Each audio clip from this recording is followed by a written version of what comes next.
오늘 예배에 오신 여러분을 환영하고 축복합니다.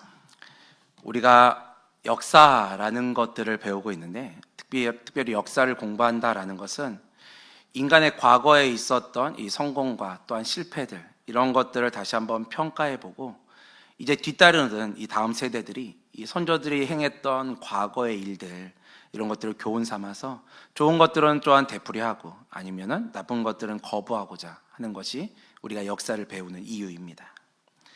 그래서 역사를 굳이 우리가 모든 것들은 다 체험하지 않더라도 역사를 통하여도 얻을 수 있는 경험의 터전들이 우리의 많은 것들이 우리의 삶의 또한 한 부분들이 되어질 수 있는 것이고 또한 교훈을 주고 있습니다. 이처럼 역사를 통하여서 우리가 배울 수 있는 것이 참 많이 있습니다. 그러나 안타까운 점 중에 하나는 역사가 분명히 우리에게 이런 것들을 다 이야기하고 있음에도 불구하고 인간은 결코 이 과거의 것들로부터 결코 하나도 배우지 못하고 있다라는 사실입니다. 선조들의 과오와 실수가 있으면 이것들을 되풀이하지 말아야지라고 결정은 하는데 이것이 다시 또 되풀이되고 있는 것이 우리들의 삶의 현장이기도 하다라는 것입니다. 오늘 본문에도 이런 사람들이 등장을 합니다. 과거로부터 교훈을 얻지 못한 채 하나님을 떠난 사람들의 이야기들이 오늘 본문에서도 등장을 합니다. 오늘 본문 1절 말씀을 보시면 이렇게 얘기합니다. 느밧의 아들 여로보암 왕 18째 해에 아비암이 유다 왕이 되고 라고 이야기합니다. 이스라엘이 솔로몬 이후에 나라가 분열을 겪으면서 북이스라엘은 여로보암 왕이, 이 남유다는 솔로몬의 아들이었던 르호보암이 왕이 되어서 이 나라를 다스린 지 18년째 되던 해다라고 이야기합니다. 그해 어떤 일이 일어났습니까? 남유다의 왕이 죽고 르호보암이 죽고 그의 아들인 아비암이 왕이 되었다라고 오늘 본문은 이야기해 줍니다. 근데 아비암이 왕이 되어서 오랜 기간 왕으로 통치하지는 못했습니다. 오늘 본문 2절에 보면 그는 3년간만 왕이 되어서 나라를 다스렸다라고 기록을 하고 있습니다. 이 아비암이 어떤 사람인지에 대해서 우리가 좀 생각을 해봐야 되는데요. 오늘 보면 6절과 7절에서도 언급하고 있는 것처럼 이 남북은, 이 나뉘어진 남과 북은 항상 전쟁을 치르고 있었습니다. 한 민족이었던 나라가 둘로 나뉘어지고 이 한 민족이 서로 전쟁을 치르고 있었던 거죠. 나라가 나뉘고 처음 왕이 세워졌을 때는 여로보암과 르호보암이 전쟁이 있었고 이 르호보암의 뒤를 이어서 오늘 본문이 얘기하는 아비암이 왕으로 세워졌을 때도 이 전쟁은 끊이지 않고 계속되었다라고 오늘 성경은 이야기합니다. 오늘 본문은 아니지만 역대하로 넘어가시면 역대하 13장에 이 여로보암과 이 아비암의 전쟁 기사가 등장을 합니다. 그 전쟁의 결론을 역대하 13장 19절에서는 이렇게 얘기합니다. 아비야가 여로보암을 쫓아가서 그의 성읍들을 빼앗았으니 곧 베델과 그 동네들과 여사나와 그 동네들과 에브론과 그 동네들이라. 아멘. 우리가 지금 역대하 13장을 읽었는데 이 역대하 13장에 나오는 아비야가 오늘 본문에서 읽었던 아비암과 동일 인물입니다. 아비암이 이 여로보암과의 전쟁을 통하여서 큰 승리를 거두었다라고 이야기를 합니다. 전쟁을 통해서 보시면 여러 성들의 이야기가 나오는데요. 그 이름들에 나오는 성들을 다 빼앗았다라고 이야기합니다. 3년이라는 짧은 시간 다스렸다라고 했습니다. 아비암이 다스린 기간은 그렇게 길지 않습니다. 짧은 기간 다스렸음에도 불구하고 전쟁에서 큰 승리를 거두고 많은 땅들을 빼앗았다라고 얘기하는 거죠. 그러니까 짧은 시간 나라를 다스렸음에도 불구하고 그래도 나름대로 성공한 왕이었다라고 평가할 수 있는 겁니다. 그러나 오늘 본문 3절 말씀을 보시면 이렇게 이야기합니다. 아비암이 그의 아버지가 이미 행한 모든 죄를 행하고 그의 마음이 그의 조상 다윗의 마음과 같지 아니하여 그의 하나님 여호와 앞에 온전하지 못하였으나. 아멘. 앞에서도 언급했던 것처럼 이 아비암은 정치적으로나 군사적으로나 어찌 보면 굉장히 성공한 왕이었다라고 이야기할 수 있습니다. 어느 정도 성공한 왕인 것처럼 보이긴 하지만 오늘 본문에서 이야기하는 것처럼 본문의 내용들에는 그렇게 크게 관심은 없었던 것 같습니다. 오늘 본문을 보면 어찌 보면 군사적으로는 성공한 것처럼 보여지곤 있지만 그 이후에 이야기하고 있는 것처럼 선대 왕이었던 다윗이 행하였던 그 길, 다윗왕이 행했던 선한 왕으로서의 그 모습은 닮아가지 않았다라고 이야기합니다. 아비암의 아버지가 누구라고 했습니까? 아비암의 아버지는 르호보암입니다. 이 르호보암은 그가 이미 행했던 모든 죄가 있다라고 이야기를 하죠. 그럼 그가 행한 죄가 도대체 무엇이냐, 이것을 좀 고민해 봐야 되는데요. 오늘 본문 앞장이었던 14장에 보면 그의 아버지 르호보암의 이야기가 등장을 합니다. 특별히 14장 22절부터 24절까지를 보면은 이렇게 평가합니다. 유다가 여호와 보시기에 악을 행하되 그의 조상들이 행한 모든 일보다 뛰어나게 하여 그 범한 죄로 여호와를 노엽게 하였으니 이는 그들도 산 위에서 모든 푸른 나무 아래에 산당과 우상과 아세라상을 세웠음이라. 그 땅에 또 남색하는 자가 있었고 여호와께서 이스라엘 자손 앞에서 쫓아내신 국민의 모든 가증한 일을 무리가 본받아 행하였더라. 아멘. 어떻게 르호보암이 지금까지 행했던 일들을 보았습니다. 여러분 보시기에 어떻습니까? 그렇게 낙관적이지만은 못합니다.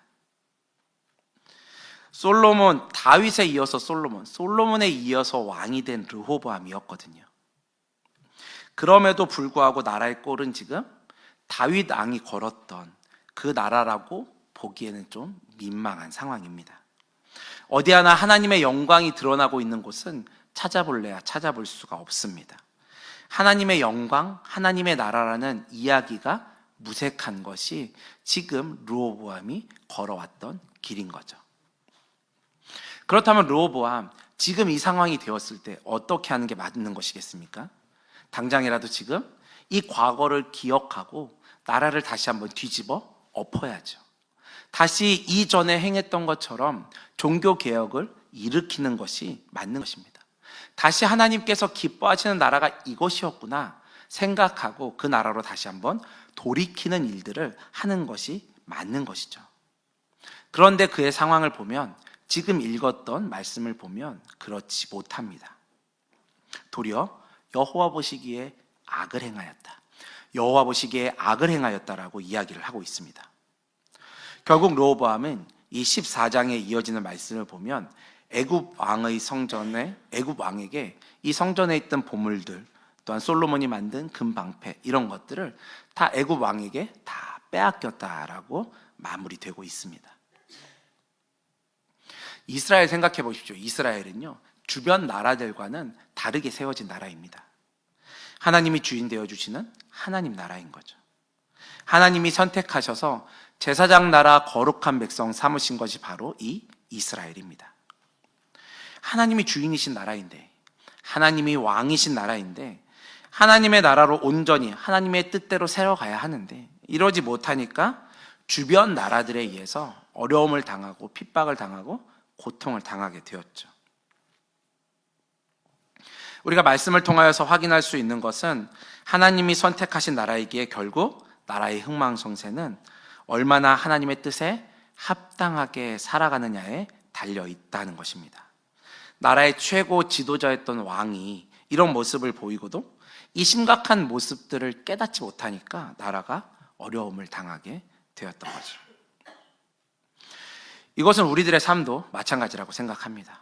우리는 하나님의 백성이지 않습니까? 하나님 나라를 살아가는 하나님의 백성입니다. 하나님이 우리의 삶에 깊숙이 간섭하시고 있느냐 없느냐에 따라서 우리의 삶의 방향이 달라지는 거죠. 내가 온전히 하나님의 뜻에 합당한 삶을 살고 있느냐가 우리의 삶이 하나님 앞에 올바로 세워지느냐와 관련이 되어진다는 거죠. 이것이 기준이 되어진다는 거예요. 이것은 우리의 삶뿐만이 아니라 우리 교회도 마찬가지입니다. 하나님의 공동체인 교회가 올바로 서기 위해서는 교회의 구성원 모두가, 또한 교회 리더들이 하나님 보시기에 합당한 마음을 가지고 행할 때 우리 교회가, 우리 공동체가 바로 서갈 수 있는 것입니다. 지금 여러분도 기도하기 위해서, 예배하기 위해서 이곳에 모이셨잖아요. 여러분들은 우리 교회에서 특별하게 세워진 리더들이라고 분명히 생각합니다. 이 시간에 나와서 예배드릴 수 있다는 건 특별한 거잖아요. 그렇기 때문에 여기 모이신 여러분들이 먼저 하나님 앞에 올바로 서 있어야 우리 교회가 바로 설 수 있다는 것입니다. 그런 의미에서 우리는 우리의 모습을, 나 자신의 모습을 한번 돌이켜 보아야 합니다. 내 모습이 하나님 보시기에 합당한 모습인지 우리는 우리의 모습을 돌아봐야 하는 것입니다. 르호보암의 아들이었습니다. 이 아비암 왕의 모습은 어떻습니까? 그도 보시면 그의 아버지가 이미 행했던 길들을 다 보았던 사람입니다. 아버지가 어떻게 정치했고 어떻게 나라를 이끌어갔는지 다 보았던 아들이었다는 거죠. 그랬음에도 불구하고 앞에서 보았던 것처럼 군사적으로 어찌 보면 성공한 왕처럼 보일지는 모르지만 아비암 역시 우리가 구분하고 있는 것처럼 선한 왕은 아니었습니다. 아까 보았던 3절 말씀 마지막에 보시면 하나님 여호와 앞에 온전하지 못했던 왕이다라고 소개를 합니다. 그러니까 그의 행위만 보면 복을 받기보다는 그의 행위에 대한 응당한 대가를 치르는 게 마땅한 것이 그의 삶이었던 거죠. 이렇게 되면 뒤이어 나오는 스토리들이 어떻게 전개가 되어져야 합니까? 이제 악을 행했기 때문에 그를 대적하던 또 다른 나라들이 나오고 다시 이스라엘을 공격해서 한 번쯤 시련을 겪게 하고 이런 게 따라 나와야지 그의 응당한 대가를 치르는 이야기들이지 않겠습니까? 그의 왕가가 다 무너지고 그의 일가 친척들 3대를 족을 명하는 이런 일들이 일어나고 그 점령한 왕에 의해서 새로운 왕이 또 세워지고 이런 게 우리가 생각해 볼 수 있는 그의 응당한 대가를 치르는 모습이라고 생각할 수도 있습니다. 근데 아비암의 뒷이야기를 보면 그렇게 진행되지는 않습니다. 아비암에게 하나님의 은혜를 베푸셔서 그에 대해서 끊기는 게 아니라 그 다음 대를 이어서 그 다음이 왕이 되어지고요. 나라를 더욱 견고하게 나라가 세워졌다라고 이어지는 오늘 말씀 4절과 또한 9절 말씀, 이어지는 말씀을 보면 이렇게 이야기를 해주고 있습니다. 우리의 생각대로라면 하나님 앞에 악을 행했기 때문에 그에 대한 처절한 응징을 받는 게 맞을 것 같은데 이렇게 악을 행하고도 왜 하나님 보시기에 온전하지 못한 왕인데 나쁜 왕이라고 소개하는데 왜 은혜를 누릴 수 있냐라는 거죠. 왜 그의 아들이 왕이 되고 더 견고하게 세워질 수 있었냐는 거죠. 그 이유를 하나님은 오늘 보면 4절 전반부에서 이야기했습니다. 그의 하나님 여호와께서 다윗을 위하여 예루살렘에서 그에게 등불을 주시되. 하나님은 지금 남유다의 왕이라고 이야기하는 사람이 하나님 보시기에 악을 행하였음에도 불구하고 그 사람들을 사랑하셔서 저주하지 않으셨다라고 이야기하는 거예요. 이대로 그냥 두면 하나님이 사랑하시는 이스라엘이 결국 하나님과 약속한 이 언약을 누릴 수 없게 될까봐 하나님은 미리 걱정하신 거죠. 그래서 하나님은 그들에게 희망이 될 수 있는 인물은 누구요? 아비암의 뒤를 이어 아사가 왕이 될 수 있게 하셨어요. 근데 그렇게 하신 이유가 뭐라는 겁니까? 그렇게 하신 이유는 바로 다윗 때문이었다고 이야기하십니다. 지금 아비암에 대해서 이야기하고 있는데 아비암 왕에 대해서 이야기하고 있는데 갑자기 뜬금없이 다윗 왕이 등장을 하고 있습니다. 성경에서 왕을 소개합니다. 여러 왕들을 소개할 때마다 등장하는 인물이 바로 다윗입니다. 다윗은 항상 모든 왕들의 기준이 되는 사람이 바로 다윗입니다. 오늘 본문 5절 보시면 이는 다윗이 햇사람 우리아의 일 외에 평생에 여호와 보시기에 정직하게 행하고 자기에게 명령하신 모든 일을 어기지 아니하였음이라 라고 말씀하고 있습니다. 하나님 지금 누구의 행위를 보셨다고 이야기합니까?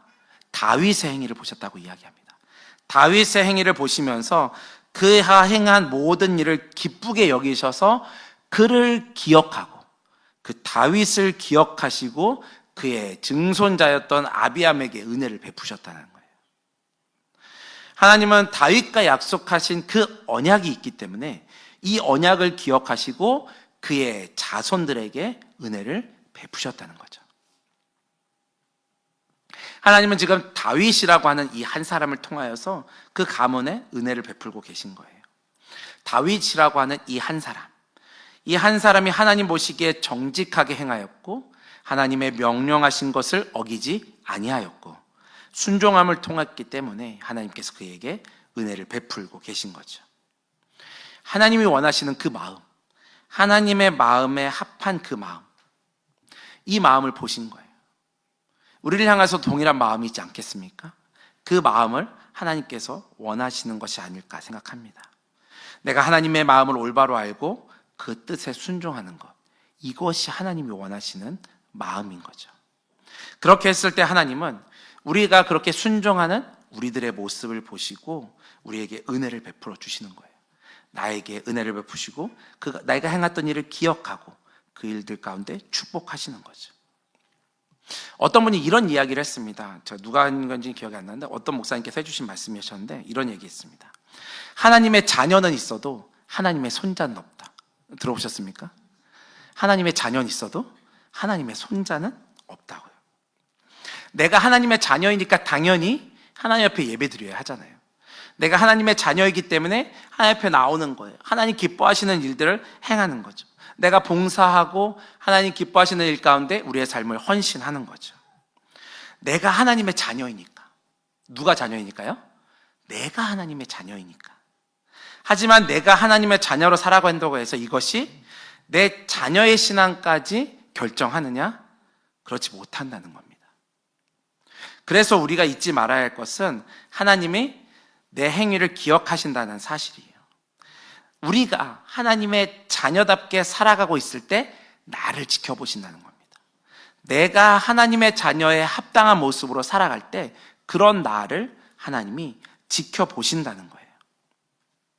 물론 우리가 하나님이 나를 지켜보고 계시기 때문에 하나님이 나를 지켜보고 있다는 사실 때문에 우리가 하나님 말씀에 순종합니까? 그렇진 않은 거예요.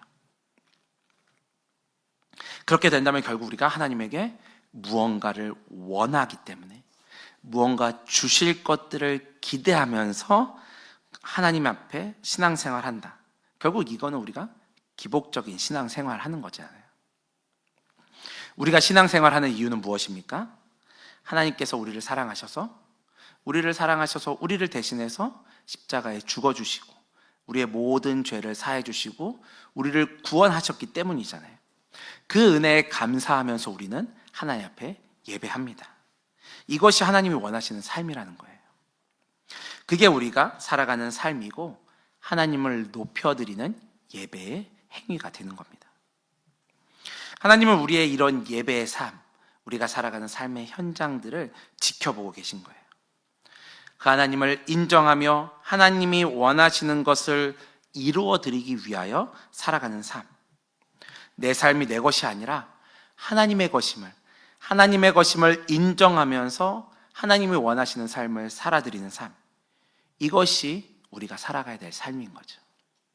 이것이 우리들의 삶이 될 수 있기를 축복합니다. 우리가 이렇게 살아갔을 때 하나님은 우리의 필요를 아시고요.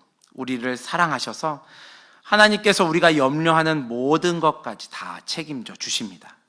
언제나 그 하나님을 인정하면서 하나님 모시기에 합당한 삶을 살아갈 수 있는 우리 모두가 될 수 있기를 축복합니다. 여러분 어떤 길을 따라가시겠습니까? 여러분은 지금 어디에 서 계십니까?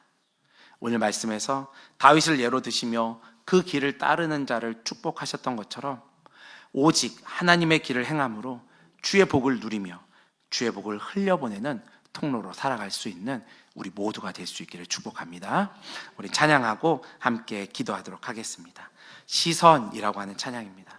우리가 어디를 바라보고 있는지, 우리가 어느 길을 따라가고 있는지 잘 기억하면서 우리가 함께 찬양으로 고백하고 함께 기도하도록 하겠습니다.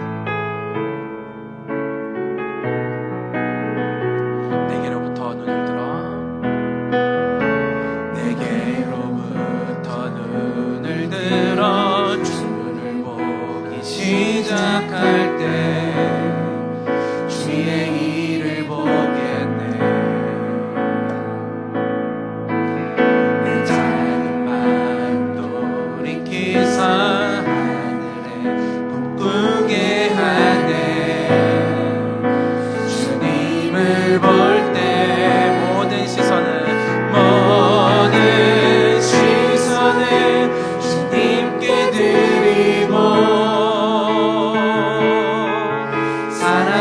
살아계신 하나님을 느낄 때 내 삶은 주의 역사가 되고 하나님이 일하기 시작하네. 다시 한번 내게로부터 눈을 들어, 내게로부터 눈을 들어 주를 보기 시작할 때 주의 일을 보겠네. 내 작은 마음 돌이키사 하늘을 꿈꾸게 하네. 주님을 볼 때 모든 시선을 주님께 드리고 살아계신 하나님을 느낄 때 내 삶은 주의 역사가 되고 하나님이 일하기 시작. 모든 시선을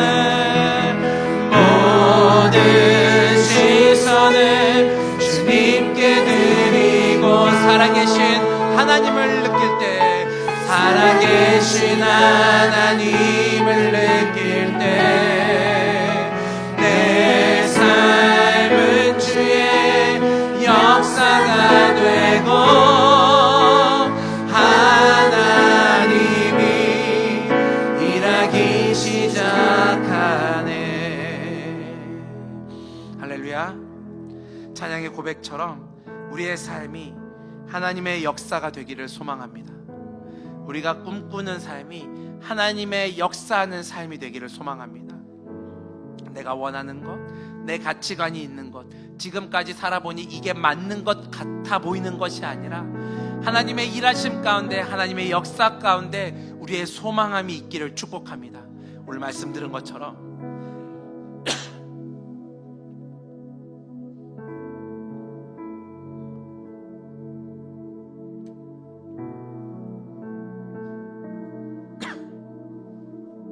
우리의 시선이 어디 있기를 원합니까?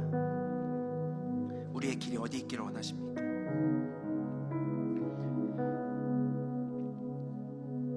내가 당연히 바라봐야 될 길이 있는데 우리의 시선은 그곳 가운데서 멀어져 있지는 않습니까? 주님 나를 불쌍히 여겨주시고 내가 주의 길을 따라서 온전히 주님 원하시는 삶을 살아가는 주의 백성 되게 하여 주시옵소서. 내가 당연히 바라봐야 될 곳을 바라보게 하시고 내가 당연히 있어야 될 곳에 있음을 통하여서 주님의 은혜만이 가득한 삶을 살아가는 주의 백성 될 수 있도록 인도하여 주시옵소서. 우리 들은 말씀을 기억하시면서 주님의 이름을 간절하게 한번 다 같이 부르고 함께 기도합니다. 주여, 사랑하는 주님, 내 시선이 내 발걸음이 어디에 있습니까? 아버지와 내가 달려가야 될 방향들을 향해서 내가 살아가고 있습니다. 여전히 내가 바라보고 싶은 것들만 바라보고 있습니다.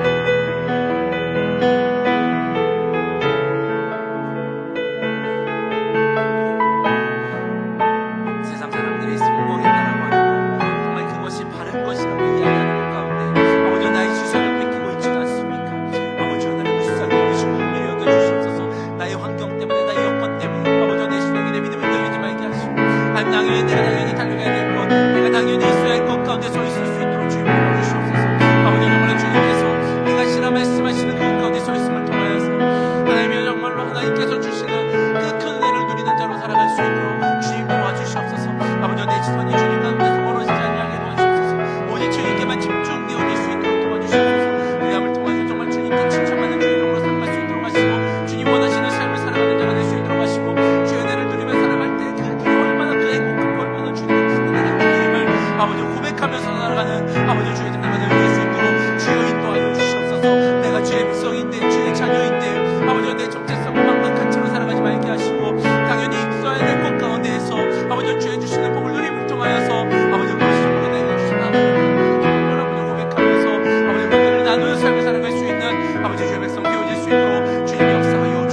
사랑하는 하나님,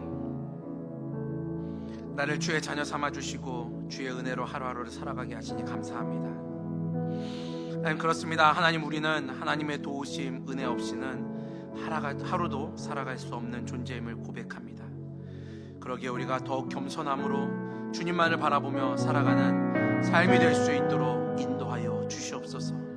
하나님을 내 삶의 도구로 삼고 살아가는 삶이 아니라 하나님을 나의 주인으로 삼고 어린아이와 같은 마음으로 주를 섬기며 주님께 시선을 집중함을 통하여서 주의 은혜를, 주의 역사를 살아가는 주의 백성 될 수 있도록 인도하여 주시옵소서. 감사드리며 주님이 가르치신 기도를 믿음으로 함께 고백하오니, 하늘에 계신 우리 아버지여, 이름이 거룩히 여김을 받으시오며 나라가 임하시오며 뜻이 하늘에서 이루어진 것 같이 땅에서도 이루어지이다. 오늘 우리에게 일용할 양식을 주시옵고, 우리가 우리에게 죄 지은 자를 사하여 준 것 같이 우리 죄를 사하여 주시옵고, 우리를 시험에 들게 하지 마시옵고 다만 악에서 구하시옵소서. 나라와 권세와 영광이 아버지께 영원히 있사옵나이다. 아멘.